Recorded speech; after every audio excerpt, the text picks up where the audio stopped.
What's happening, all you Minties? This is the Uncanny Omar from Near Mint Condition, and join me today for an advanced look at the Untold Tales of Spider-Man Omnibus from Marvel Comics. So, let's get started. And welcome back, everybody. Before getting started, a huge thank you to David Gabriel and the fine folks at Marvel for sending us an advanced copy of this omnibus. This omnibus is due out in the direct market on April 28th, and then a couple of weeks later in the book market. So what we're looking at here is the standard edition cover. On your left, that is your direct market cover. So again, the direct market cover only available at your local comic book shop, cheapgraphicnovels.com, Tales of Wonder, In-Stock Trades, DCBS. And then, of course, the standard edition cover available everywhere, including places like Barnes & Noble and Amazon. Alright, so let's talk about this book and look at the spine there.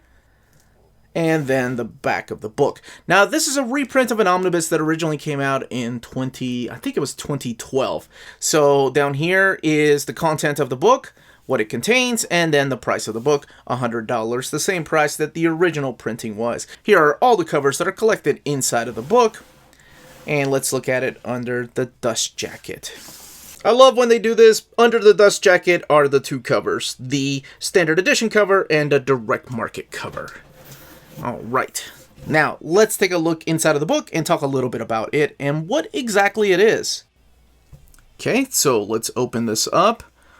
Very nice, some blue bookend pages. The Untold Tales of Spider-Man. Love the fact that MJ's in the back. I love that issue. Here are the credits right here. Kurt Busiek being the main writer of this. Roger Stern, Glenn Greenberg, and Tom DeFalco. And then you have the pencilers. Mainly it's Pat O'Leaf, but Paul Lee is the one that kicks it off. And here are all the credits for the pinups of the books. And then the Untold Tales. I can't wait to talk about that little area. So, kicking off with Amazing Fantasy number 16. So this collects Amazing Fantasy 16 through 18, Untold Tales of Spider-Man 1 through 25, the -1 issue, and then annuals 96 and 97, Untold Tales of Spider-Man's Strange Encounter, which is just a one-shot, and material from Amazing Spider-Man annual number 37. So, reprinting the exact same material that was found in the original omnibus. So, as we all know, Spider-Man, Peter Parker, made his debut in Amazing Fantasy number 15 years ago. And then in 1995, this little one-shot came out, issue number 16, and then number 17 and 18 came out. And it takes place immediately after the events of Amazing Fantasy number 15. So before Spider-Man got his own title, these stories took place. So that's the way Kurt Busiek wrote them, and this is all painted by Paul Lee. And the first story is about a guy that's trying to scam Aunt May and Peter Parker out of money, pretending like Uncle Ben bought some furniture he hadn't paid for. It's a basic story, but it also showcases Spider-Man being new to all this immediately after his uncle died and dealing with the repercussions of that and having to, help his aunt around the house. Because he's still a young guy. She's making him milk and cookies. Adorable. The second story arc features a character named Joey Polanski. This young girl right here, who even back then, I couldn't remember, is she a mutant or a mutate? Wait, what is she? Because she was born with powers. But anyway, this is his first quote-unquote superhero friend. And it's the first team-up that he's had. And unfortunately, she does not share his visions of responsibility and powers. Go figure. That's what issue number 17 is, and then we get to issue number 18. This one here that deals with this new character named the Supercharger. Again, taking place between Amazing Fantasy 15 and issue number 1. The main thing you'll probably notice is, wait, if this takes place between those two issues, then why does he look like a modern Spider-Man? That's just the way the artists were drawing him at the time. Because I know you're probably thinking, where are the itty-bitty Steve Ditko eyes? This is more of the McFarlane look to his art. I think this is just the artist's interpretation of the character. These issues did so well that Marvel greenlit the series. And I remember working at the comic book store at the time, and this was dubbed the Spider-Man 99-cent Adventures. So this is Untold Tales of Spider-Man. And it was 99 cents. Now, there were a couple reasons for that. And I remember all this because I was at the comic book store and I'm like, holy crap, there's a comic book that's coming out featuring Spider-Man. It's 99 cents and it's in continuity. So This is 1995. Comic books were $1.50, $1.95 for the deluxe editions that had the glossy paper. And this book came out, so there was an X-Men book as well, that were 99 cents, and this was written by Kurt Busiek. Now, I remember that name immediately because I was like, oh, that's the guy that did Marvels. I love that guy's writing. Of course, he's blown up since then and has done a lot of things. So, this was a way for Marvel to market, or comic book stores to market these books towards kids, because during this time, Spider-Man was just going through some rough patches. He was dealing with cyber terrorists. He was dealing with clones. And yes, I'm talking about the Clone Saga. So it was depressing. There were characters in his life that were dying. There were questions asked about him, whether he was real or not. Anyway, to find all that out, you can read the Clone Saga.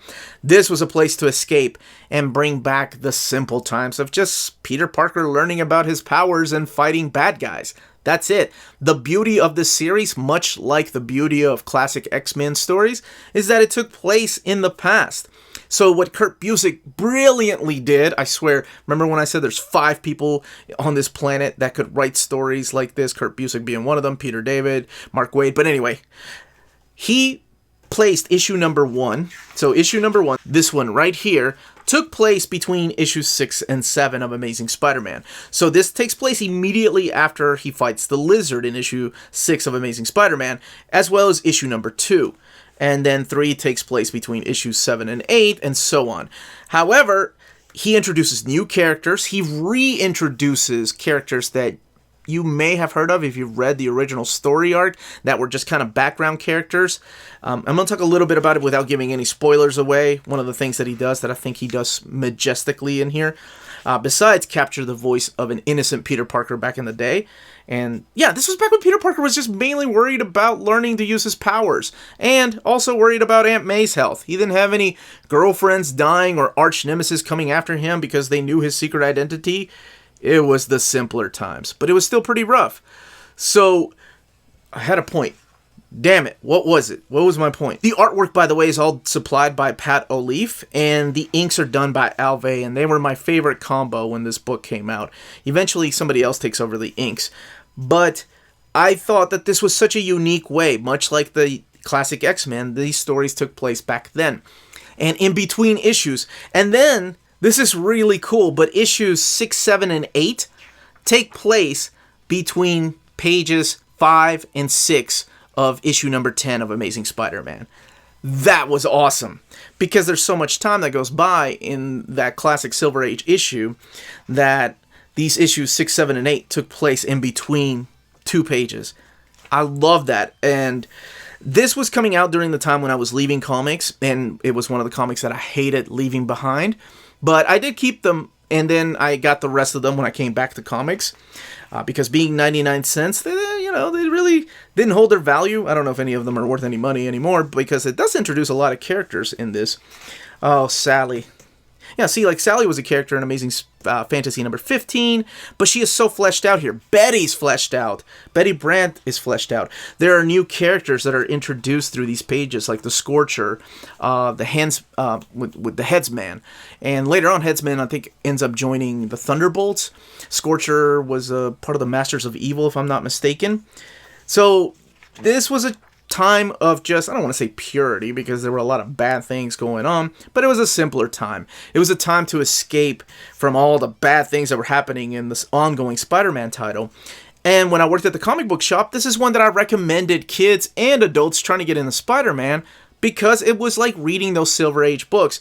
But I will, I don't want to, it's not warning, but I will tell you ahead of time that this does read like a Silver Age story from time to time.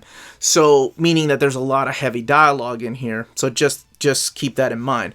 But I think it's beautifully crafted. It's wonderful. To me, this is up there for a must-read if you're reading Amazing Spider-Man Omnibus Volume 1.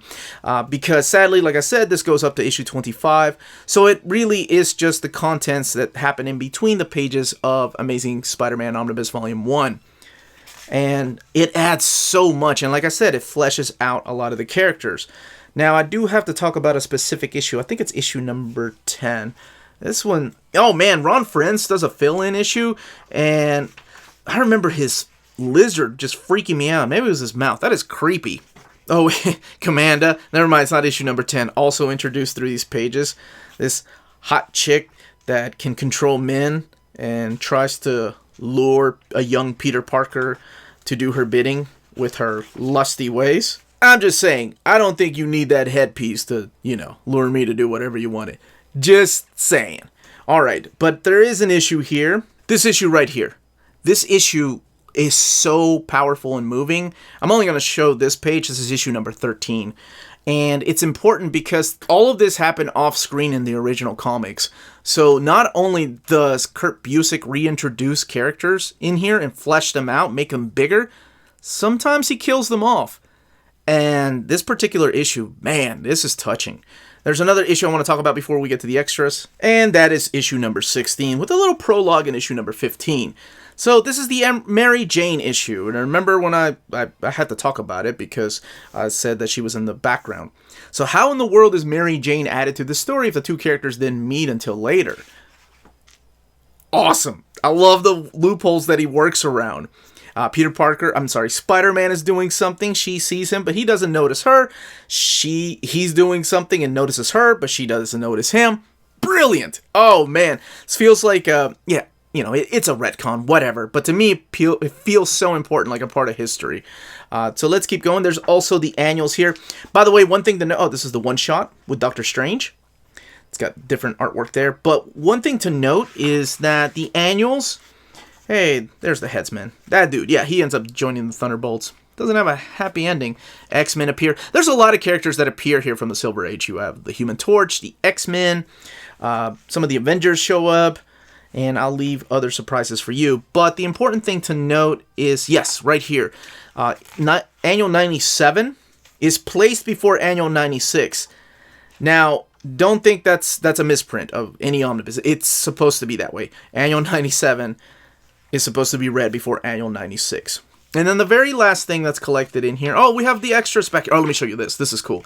So we have pin-ups of the characters that first appeared through... Well, some of them first appeared through these pages.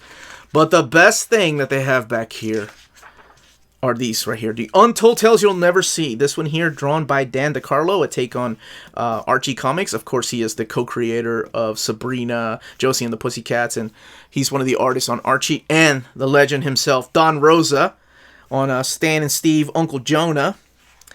And then we have a Jim Mooney here, take on, of course, Jimmy Olsen type of character here. Spider-Man's pal, Flash Thompson. Yeah, right, those two didn't get along. Now, there's Batwing, another character that was introduced through these pages. And eventually, I think he was in the Avengers Academy. Now, through these pages, it ends, but it doesn't end abruptly because where the story of Spider-Man continues. Finally, we get the Green Goblin, but by now, Pat O'Leaf is gone, and I believe it's Bob McLeod that supplies the artwork, Ron Frenz, inks by Bob McLeod. Now, they do have the Amazing Spider-Man annual in here to wrap things up. This is Pat O'Leaf and Kurt Busiek returning to a side story that was supposed to take place in an unpublished issue. But here it is. This is the -1 issue that has a very special surprise guest star, and I'll let you find out who that is. But this is more about Pete's mom and dad. Okay, we can flip one more page. But besides the special guest star, the other surprise in here is that this is drawn by the phenomenal John Romita Sr. So, very cool extra. And then the actual extras are all the way in the back. The flashback -1 issue. This is they had a variant by Fred Hembeck. Okay. This is the trade paperback. We only had one trade paperback. And the most important thing, yes, is this right here for a lot of people that are like, well, I want to read this while I read Spider-Man. So if you want to do that, if you want to get out your Omnibus or your Masterworks, whatever it is, this tells you how to read it. So read Amazing Spider-Man number 6, then come back here to do issues 1 and 2, then Amazing Spider-Man 7, and so on. Let me see if I was right. Yeah. Amazing Spider-Man number 10, pages 1 through 5, and then read 5, 6, and 7. Oh, I said 6, 7, and 8. Memory. Man, it's not as good as it used to be, but it mentions everything, all the comics that are in here, and when you're supposed to read them. Now, there is a complete collection of this coming out. Here's your 2 covers. Later on this year, for those that aren't into Omni formats, so good news, there's a complete collection of this. Volume 1 comes out later next year, or later this year. Let's look at the binding. 808 pages. That's not much of an eye. One is printed at the iMac printers. So I'm sure you could tell when I was trying to hold it down a little bit towards the beginning, because of the weight of this particular end page, started to shut on me. The paper quality is a little thinner than the Donnelly printers. So it's not quite as thin as the Kurt Busiek paper or the paper that they use in the Defenders Omnibus, but it is thinner than the Donnelly printer than what they use over there. But there's really no spreads during this, because, I mean, this goes back to classic Silver Age stories, so they didn't really use a lot of spread pages back then, just splash pages, if any. But this is what the artwork looks like.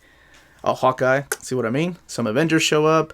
Want to make sure I keep a few surprises for everybody. Oh, here we go. All right, I forgot about this. This is from the one-shot, the Doctor Strange one-shot. So here's this. So honestly, very minimal gutter loss, because this is kind of cheating. This is about 575 pages in out of this 808-page omnibus. But that's it. That's it. That, as they say, is that. And when this book comes out, don't forget to check out our sponsor, cheapgraphicnovels.com, your online source for collected editions up to 50% off retail price. Cheap Graphic Novels prides itself on excellent packaging, so your stuff gets to you in excellent condition, and they have amazing customer service. Check out their bargain deals for up to 90% off cover price. And for all you Minties that are watching, if you're a first-time customer, don't forget to mention that Near Mint Condition sent you their way for a promotional credit on free shipping on your next order. Now, this is only for U.S. customers. cheapgraphicnovels.com, your source for the hottest books with deep discounts, customer service, and excellent shipping that will keep you coming back for more. And that was the content, the page count, and the build of this omnibus reprint. Let me know in the comments down below what you thought of the stories, if you've already read these, if you've been looking forward to this reprint. I know a lot of people missed out on it the first time around. I'm a big fan of this era of Spider-Man. It brought back a lot of light-hearted stories that needed to be told. Granted, you know, like I mentioned in the overview, there are some sad and mopey things that happen to Peter Parker, but hey, that's just the Parker luck. Again, this was the Uncanny Omar. Thank you all so much for watching. Please don't forget to hit that like, subscribe button, and ring that bell for notifications to let you know when our videos are going live. We are on Spreadshop and on Patreon. Amazing ways to support the channel if you can do so. That information is in the description of this video. More importantly, all of you, stay healthy, stay safe, and much love.